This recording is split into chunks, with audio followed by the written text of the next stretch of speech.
Há um ano, toquei o fundo do poço. As noites eram longas, insones, e minha mente vagava sem direção, como se estivesse à deriva em um mar escuro. Levantar da cama parecia escalar uma montanha todos os dias, com o peso do mundo nas costas. Sentia-me paralisado, impotente, enquanto tudo ao meu redor desmoronava lentamente. Perdi amizades que tinham significado, deixei escapar oportunidades importantes e por pouco não perdi a mim mesmo.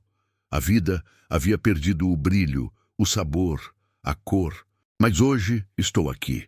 Mais forte, mais lúcido, mais inteiro, e quero compartilhar algo poderoso com você.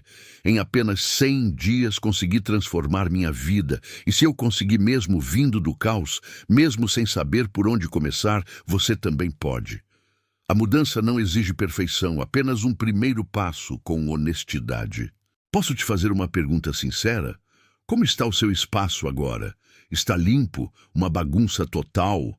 Ou talvez um meio-termo entre a ordem e o caos? No meu caso, meu quarto era o reflexo mais gritante do meu interior. Um verdadeiro campo de guerra. Roupas espalhadas pelo chão, pratos sujos esquecidos por dias, papéis amontoados e uma mesa que havia praticamente desaparecido sob tanta desordem. Naquele tempo eu não percebia, mas meu ambiente dizia tudo, ele era o espelho perfeito do meu estado emocional. A bagunça externa era apenas o sintoma visível da confusão interna. Foi então que entendi algo essencial. Não dá para curar a alma em um espaço que grita desespero o tempo todo. A ordem ao redor não é futilidade, é autocuidado em forma concreta. É um passo silencioso em direção à reconstrução. Comecei pequeno. Primeiro, arrumei a cama. Depois, limpei um canto do quarto. No dia seguinte, organizei outro espaço. Não era sobre transformar tudo de uma vez ou alcançar a perfeição. Era sobre dar o primeiro passo, por menor que fosse. E nesse gesto quase insignificante, algo se acendeu dentro de mim. Uma faísca de ordem. Uma centelha de esperança. Era como se eu dissesse silenciosamente a mim mesmo: ainda dá tempo. Cada pequena conquista se transformou em um tijolo na lenta, mas firme, reconstrução de quem eu sou. Com um ambiente mais limpo e leve, uma nova verdade emergiu e o impacto foi brutal. Eu ainda estava encarcerado, mas agora percebia que a prisão era mental. Havia um inimigo sorrateiro alimentando esse cativeiro invisível, meu celular. Passava mais de 12 horas por dia diante da tela, consumindo sem critério, absorvendo tudo e, ao mesmo tempo, absolutamente nada. Rolagens infinitas, notificações incessantes, uma avalanche de estímulos que pareciam preencher o tempo, mas apenas esvaziavam minha alma e diluíam minha presença. Desligar foi um choque. Doloroso, desconfortável, quase como uma abstinência, mas absolutamente necessário, porque para retomar minha vida, eu precisava estar presente. Precisava habitar meu próprio corpo, escutar meus próprios pensamentos, olhar ao redor e me reconectar com os detalhes que havia esquecido: o som do vento, o cheiro do café, a textura da luz pela manhã. A reconexão com o presente começa dentro de nós, mas também se revela fora, no cotidiano negligenciado. É ali que mora a verdadeira liberdade. Os dias começaram a se arrastar, como se estivessem presos em uma névoa espessa. Eu me afundava em podcasts, séries, vídeos e redes sociais, como se cada clique fosse um bote salva-vidas, tentando me manter à tona em meio a um oceano de apatia. Qualquer coisa servia para evitar o confronto com um vazio que eu nem conseguia nomear. Estava anestesiado, engolido por um ruído constante, até que num instante de lucidez melancólica, percebi algo que me doeu profundamente. Fazia meses que eu não escutava um pensamento verdadeiramente meu. Eu estava tão imerso nas vozes e ideias dos outros que havia perdido completamente o som da minha própria voz interior. Foi então que tomei uma decisão simples, mas radical. Nada de telas na primeira hora depois de acordar e na última antes de dormir. No lugar delas, passei a escrever em um diário, ler algumas páginas de um livro ou simplesmente sentar em silêncio, encarando o desconforto de estar a sós comigo mesmo. No começo, foi estranho, até doloroso. Um silêncio denso, quase sufocante.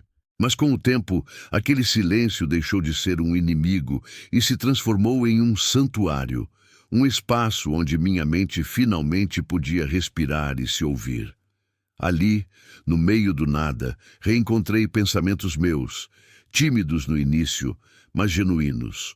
Como quem aprende a falar uma língua esquecida, fui lentamente me reconhecendo.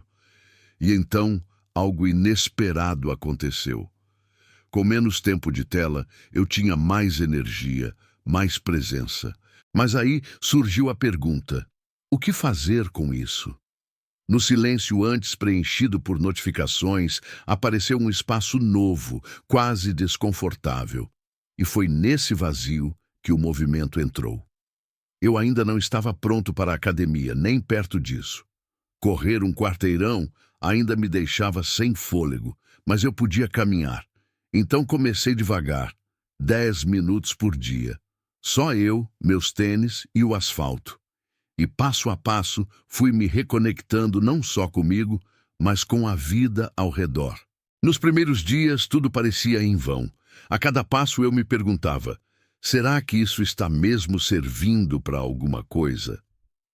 Havia momentos em que o cansaço gritava mais alto do que qualquer motivação. Mas em outros, aquela simples caminhada era a única coisa que me mantinha de pé. Percebi aos poucos que não se tratava de condicionamento físico, era algo mais profundo. Era sobre presença, sobre cumprir uma promessa silenciosa feita a mim mesmo. Um passo de cada vez, sem pressa, sem cobrança, e foi assim, quase imperceptivelmente, que os 10 minutos se tornaram 20, depois 30.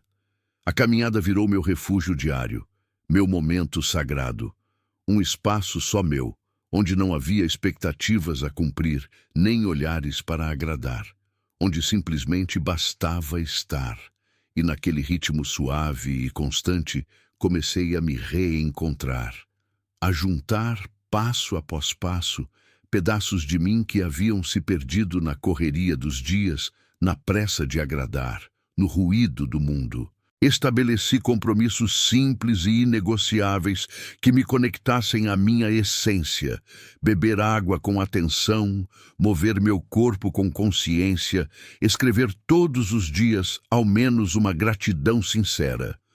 Essas pequenas práticas, repetidas com intenção e carinho, tornaram-se a base de uma nova versão de mim, mais leve, mais presente, mais viva.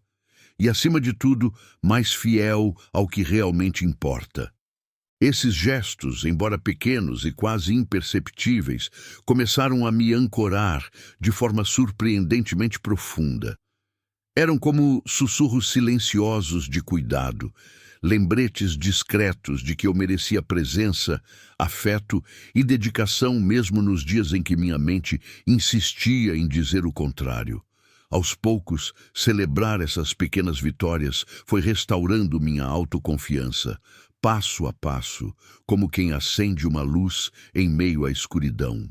E sem que eu percebesse de imediato, comecei a construir uma rotina, algo que por muito tempo associei a aprisionamento, rigidez e repetição sem alma. Para mim, rotina era tudo aquilo que me impedia de ser livre, mas descobri, com o tempo, que ela pode ser justamente o oposto. Um alicerce invisível, uma forma silenciosa de cuidado próprio que me sustenta quando tudo parece desabar. Hoje, entendo que a rotina, quando construída com intenção e carinho, não é uma prisão. É liberdade com raízes. E essa jornada de reconstrução, mesmo com suas pausas, tropeços e dores, tem sido o caminho mais libertador que já percorri. Não por ser simples, mas por ser real, honesto e profundamente transformador. Mas algo novo também começou a emergir. A percepção clara de que, mesmo mais consciente, eu ainda gastava energia com o que me fazia mal. Relações desgastantes, comparações em redes sociais, hábitos pequenos que, sem alarde, drenavam meu ânimo. Foi então que resolvi traçar limites, não como forma de punição, mas como um ato de respeito próprio. É a base firme sobre a qual posso crescer, evoluir e me reconstruir dia após dia com gentileza, consistência e amor próprio. Hoje sou uma versão muito mais centrada de mim mesma, mais paciente, mais compassiva, mais resiliente diante dos desafios que antes me paralisavam. Ainda enfrento dias difíceis e sei que eles continuarão existindo. Mas agora carrego ferramentas reais para lidar com eles e, acima de tudo, uma nova consciência. Eu não estou mais perdida. Estou em construção.